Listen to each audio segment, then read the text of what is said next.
Okay, so welcome to this demonstration of your neurologic exam. We're going to use the checklist that was provided on Canvas for you, and myself and Dr. Morris are going to perform, or she's going to be my patient. I'm going to perform the checklist the way that we would like you to do, not only for your assessment, but also this is a good way to do a neurological assessment on your patients when you're out in clinic.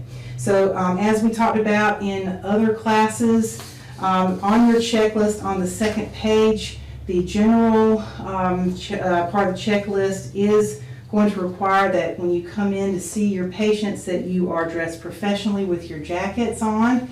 If you have a name tag, great, but definitely have on a jacket, either scrubs underneath or clinical attire.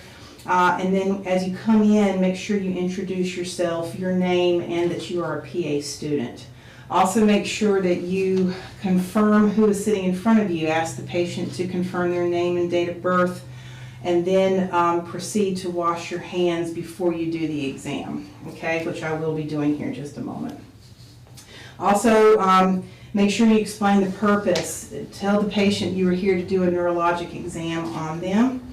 And then make sure as you do the exam you're giving clear instructions so that the patient knows if you need them to move or take off their shoes, that you give them clear instructions as you do that.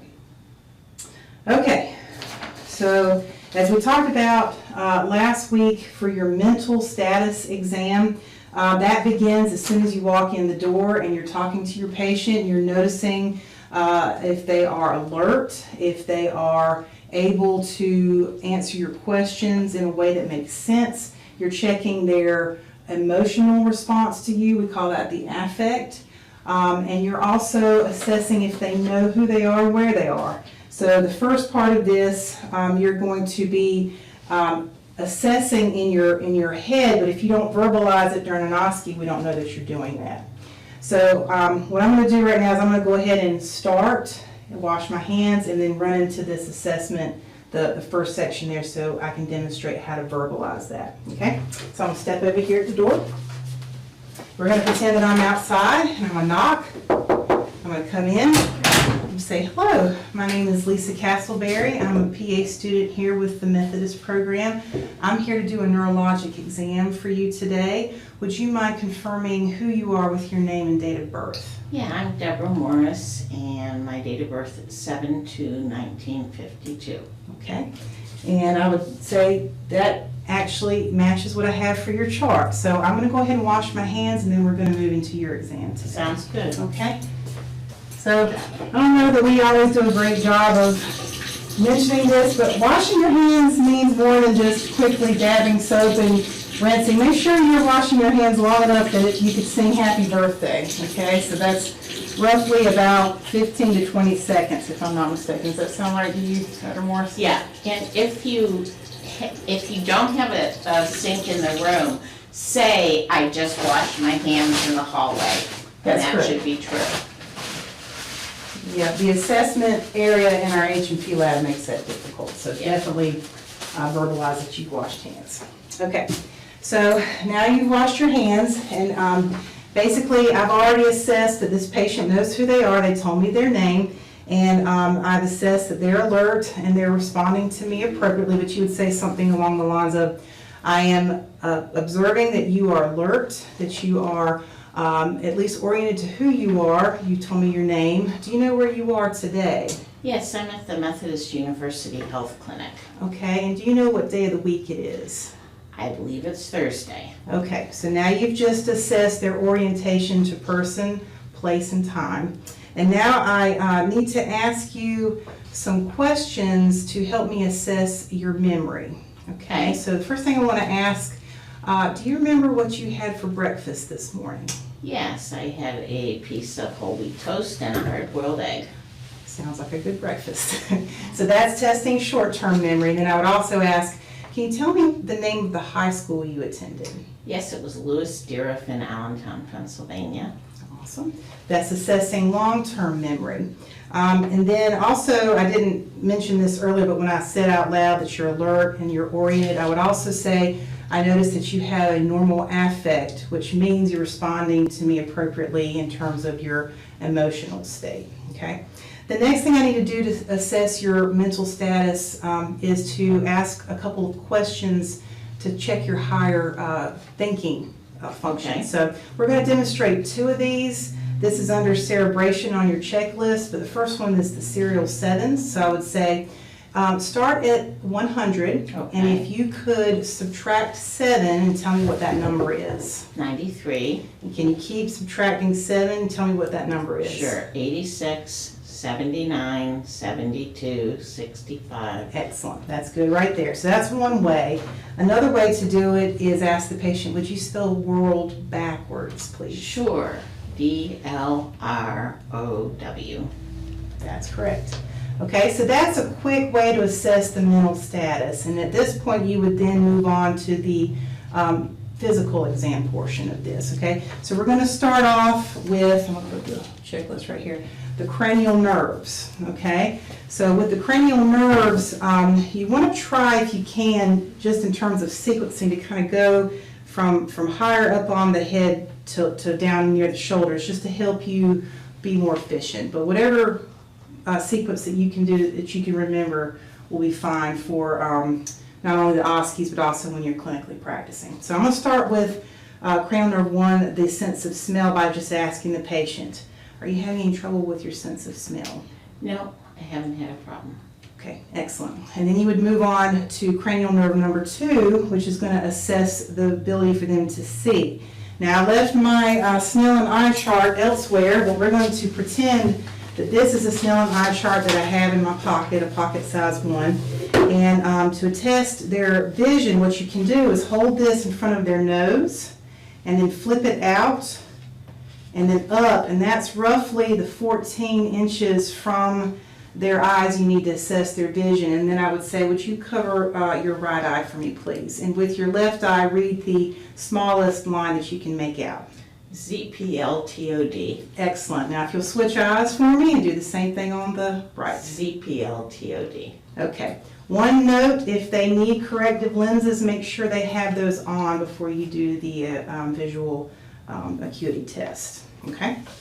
All right. And then the next thing you're going to want to do is you're going to want to assess the pupillary reaction to light for this cranial nerve. And for this, I'm going to use one of the provided either ophthalmoscope or otoscope for the light.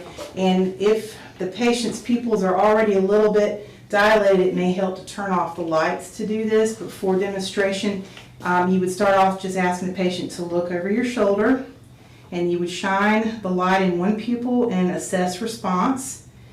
And then you would shine it again and assess the other pupil on the other side, the contralateral side, to see if it also responds. Okay, so that's direct, and then doing this and looking on the other side, that's indirect. Okay, and then the same thing, you would move over here and assess this pupil, and then do it again and check the other pupil. Okay, all right.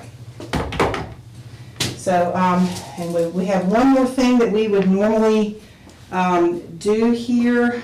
And actually, you know what? I just got that backwards. That was cranial nerve 3. That's fine, as long as you get everything No, that's done. cranial nerve 2. Yep. So, But it involves cranial nerve 3. that's true. They're both involved. They're both So, involved. the other thing you want to do with cranial nerve 2 is a fundoscopic exam, but we haven't taught you guys that yet. That's coming later in the semester. So at this point, you would just verbalize, at this point, I would do a fundoscopic exam on the patient. Okay? Later in the semester, when you do your comprehensive exam, we will expect you to do that part. Okay? So for accommodation, what we're going to do is have the patient look over your shoulder at some point behind you. You could say up in the corner there. And then if you'll move your vision and focus on my finger. And what you're doing is you're testing the pupils and the eye's ability to accommodate what they were looking at to up close to where your finger is. Okay? Okay. So we also, when we're assessing the eyes and the ability to see, we want to assess the fields of vision. So the full retinal field. And if you think of a patient's retina and their vision, think of it like a big circle. And if you cut that circle into quadrants, you want to make sure the patient can see in all 4 of those quadrants in both eyes. Okay, so to do that, we're going to ask the patient to cover one of their eyes. Okay, and then using your fingers, you just want to hold up a certain number of fingers in each of those quadrants and have the patient tell you what they see. Okay, and you're using your own vision to do this. So just hold your hands up and go, how many? 4. Okay, one more time. How many? 3. Perfect. If you'll cover the other eye, we're going to do the same thing over here. All right, so how many? 2. Okay, one more time. 4. Perfect. Okay, now you assess their vision in a different way. All right, so after you've done that, then you're going to want to move into checking cranial nerve 5. If you remember, cranial nerve 5 has a role in sensation of the face and some motor function, the muscles of mastication, okay? So for this part, I'm going to ask the patient, would you mind closing your eyes for me? I'm going to touch your face in different places. If it feels the same on both sides, please let me know, okay? Okay. So if you remember, the cranial nerve 5 has 3 branches. Same. Same. Same. And those are basically the areas that you want to assess for sensation differences, okay? Then you would have the patient clench their jaw, and you would feel the muscles, the temporal muscle, yep, up that high, thank you. And then you'd also check the masseter muscle down here, making sure that the muscle is engaged. That checks the motor function of cranial nerve 5. You've already done 6 with the eyes, so now we move to cranial nerve 7, and that's checking the muscle control of the facial expressions.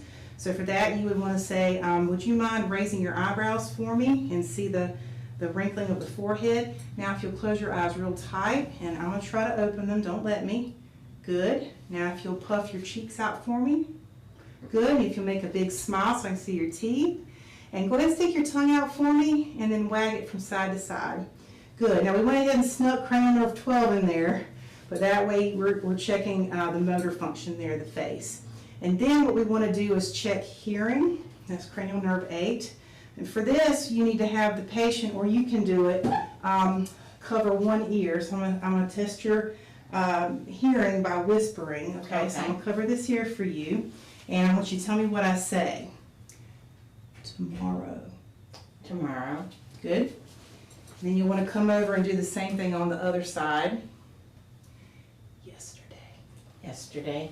Okay. Now, I've said it a little bit louder over here so you can hear me, but you need to whisper it behind their field of vision so that they don't see what you say. Okay. So that's 8. And so now 9, 10, and 12, we're back at the mouth again. So for this part, you're going to want to go grab a light source. And then you want to have the patient open their mouth wide, okay, and then say ah for me, please. Ah. Great. And you're checking the movement of the soft palate and the uvula in the back of the throat, okay? And then finally we've got cranial nerve 11, which controls your ability to shrug. So you ask the patient to shrug against your hands, and then also to turn their head into your hand to check those neck muscles, okay? Great. So now that we've done the cranial nerves, we're going to move into the motor testing for the rest of the body. So we'll start with the shoulders. So if you'll have the patient hold their arms up, we call these chicken wings, but just hold your arms up. Don't let me push your arms down. Excellent. That's shoulder abduction we just tested. And then have the patient hold their arms up like this. We're going to check their elbow extension and then flexion by having them hold against resistance. Okay, and then we want them to hold their wrists out like this and have them push up against our hands to check extension, and then down to check flexion.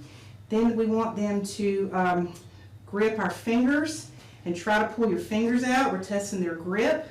And then have them hold their fingers apart and try to push the fingers back together. Hold them tight, good. And then finally the thumbs, have them make a thumb like this. Hold your thumb, don't let me push it down. Great. So now we've just checked the motor of the upper extremity. Now I'm going to get my stool, because I'm going to sit down, but now we need to check the motor strength of the lower half of the body. So for the hips, To check flexion, I'm going to ask the patient to lift their leg against resistance. Good, on both sides. Great. And now to check abduction, I'm going to have the patient push out against my hands. Adduction, push in against my hands. Good. And you're assessing to make sure that it's even on both sides. And then for the knees, same thing. We want to have the patient pull their legs against your hand to check for flexion, and then kick out against your hand. Ooh, you're strong. To check for extension. Finally, do you mind if I slip off your shoes? Oh, please, that's fine. Okay, I'm going to check the motor strength of your feet. We'll just lay these down here for a second. So same thing, you'll have them push up against your hands to check for dorsiflexion and push down to assess for plantar flexion. Okay, excellent. We'll put that back on for right now. We'll come back and do some more things with your feet in just a minute. Okay, now if you wanted to wait and do the feet at the end, so they're only having to take their shoes off once, you can do that as well. You can wait and do that as part of your assessment of sensation and reflexes later if you'd like. I'm just trying to go in order so it makes sense, okay? So now we go back to our checklist. We've done our motor testing. Now we want to skip on down to sensation testing. If you guys remember in lab, we talked about different pathways in the spinal cord and different sensations, including things like pain versus light touch versus vibration. So one way to check light and touch and pain or sharpness is to use your Q-tip here. You can break the wooden part here to make a sharp edge, and you can use the Q-tip head to be a soft edge, and sometimes you can kind of pull the Q-tip apart to kind of give yourself like a little wisp, so it makes it easier to feel soft. And then what you tell the patient is, I need to check your sensation. So for this, I'm going to have you close your eyes for me. And we've already tested their facial sensation, so we're going to move on to their arms. You're going to feel me, actually if you open your eyes back for me one more second so you know what I'm doing. I'm going to take this Q-tip here in the different areas of your body. I'm either going to poke you with this sharper end. It's not a needle though, I'm not hurting you, okay? I'm just going to gently poke you, or I'm going to gently kind of rub this cotton across, and I want you to verbalize, is it soft or is it sharp? Okay. Okay, so with your eyes closed, I'm going to go ahead and I'm going to, if she had on shorter sleeves, I'd go ahead and just kind of poke her up here around her shoulder area. What do you feel? Sharp. Sharp?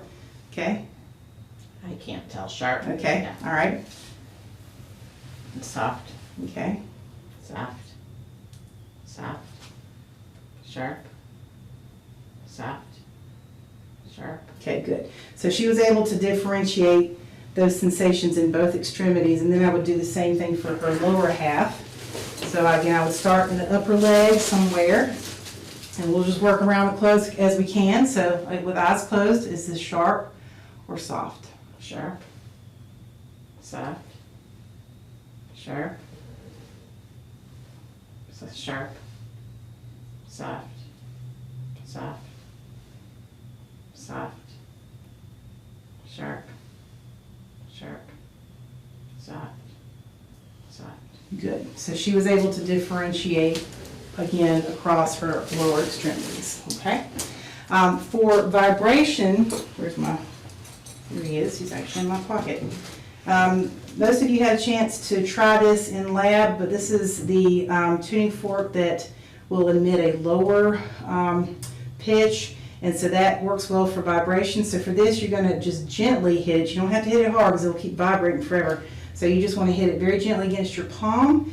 Don't touch this part with your hand. Hold it at the base and touch this part to the patient's most distal joint of her thumb. So, and explain what you're doing. I'm going to check your vibration sensation. Do you feel this vibrating? Yes. Okay, let me know when it stops. Okay.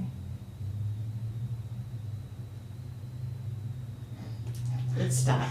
And I can feel it as it's stopping. Since I'm holding it here and it's on her thumb, I can assess if she's telling me the truth or not. So yeah, you just don't want to hit it really hard because it'll keep on going. So the same thing. Forever. Forever, yeah.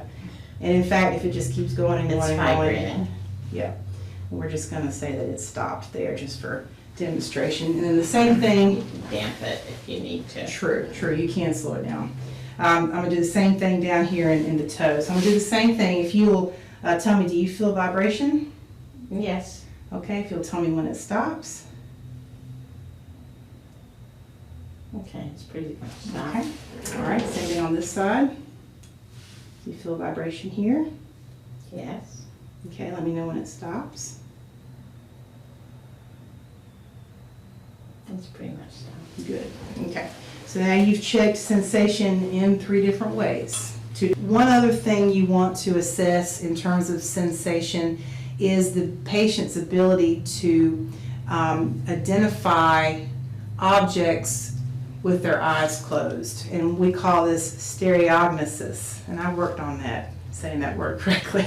So one way to do this is to have the patient explain to them, I'm going to be placing some objects in your hands, and I'm going to have you close your eyes and identify what you're holding. Sure. Okay? So you go ahead and close your eyes. We're going to start with your left hand. I'm going to place the object here. If you'll feel that and tell me what you're holding. Feels like a key. Okay, very good. All right. Now I'm going to place an object in your right hand. Tell me what you're holding. Feels like a pen. A pen. Excellent. Okay. Different spinal tracts. Okay. So now we're going to move on to your reflexes.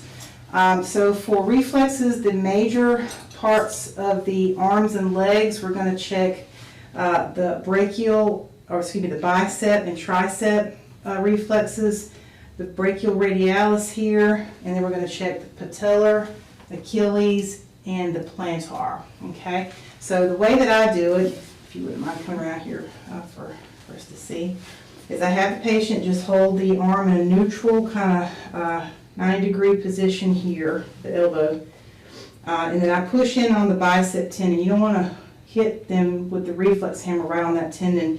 That's a sensitive area. So I put my finger there, and then I use the tip of the hammer to hit. And if it doesn't go right away, try again, just like that. And then I move to their tricep, which you'll be able to see better on that side. It's right above the elbow, back here, right above the olecranon process. You can feel the tendon there. So I just gently hold their arm and I strike that area. Okay, so it's subtle, but if you see and feel that area kind of jump back against your hand, that's a good sign. Now for the, I'm not saying it right, brachioradialis. We want to have the arm, you want to position the arm so that the owner side of the hand is on the leg there, and then with the flat side of the reflex hammer, just gently strike in this region. You might have to move a little bit closer towards the hand, but as long as you see a little movement there in the wrist or hand, that's a good sign. That's a positive response. And the same thing, you would want to do the same on the other arm.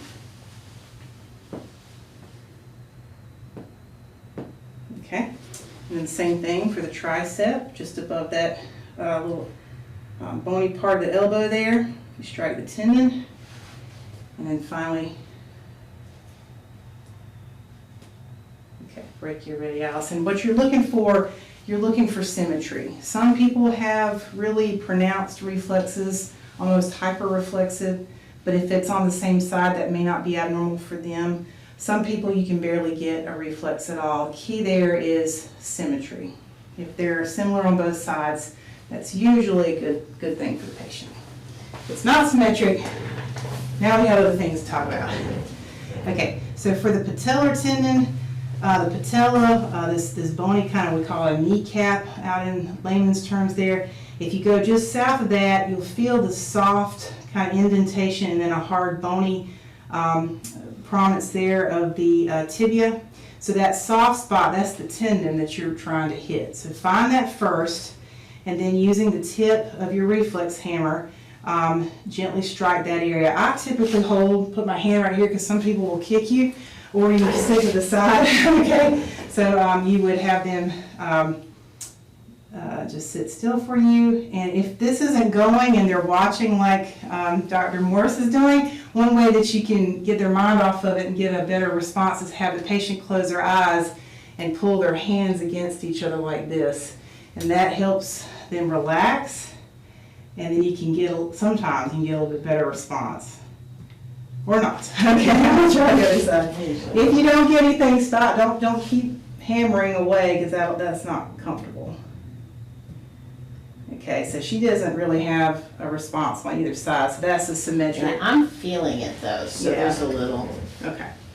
All right, so the next reflex you want to check is the Achilles. So again, the calf muscle back here, it terminates into this Achilles tendon that inserts on the back of the foot there. So you just want to gently kind of plantar flex the foot just slightly. And again, using the flat surface of your reflex hammer, you want to gently tap that area. Okay? Then you want to do the same thing on the other side. Sometimes the patient will try to lift their foot for you and just say, you know what, relax your foot, let me have it. And I kind of gently manipulate the foot so that they don't know what I'm getting ready to do, and then strike it. Now, if the reflex doesn't go, don't keep hitting it over and over. Give it a second to reset and try again. Okay? That was a good one. I actually got one there. Okay, for the last reflex, we're going to check the plantar reflex. And for this, you need a more sharp edge, not necessarily a blade, but something sharp like the tip of your reflex hammer. You're going to take this and you're going to start at the heel.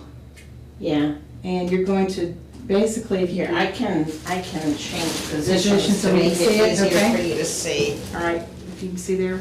So we're going to start basically, thank you, at the heel, and we're going to drag this reflex or this hard, sharp edge up the foot and around to just underneath the great toe. What we're looking for is we want to make sure that her toes actually kind of come down. If they go up and they spread out, that's not a good sign. So that's what we're looking for. We're looking to just gently scrub across, make sure the toes don't splay and head northward.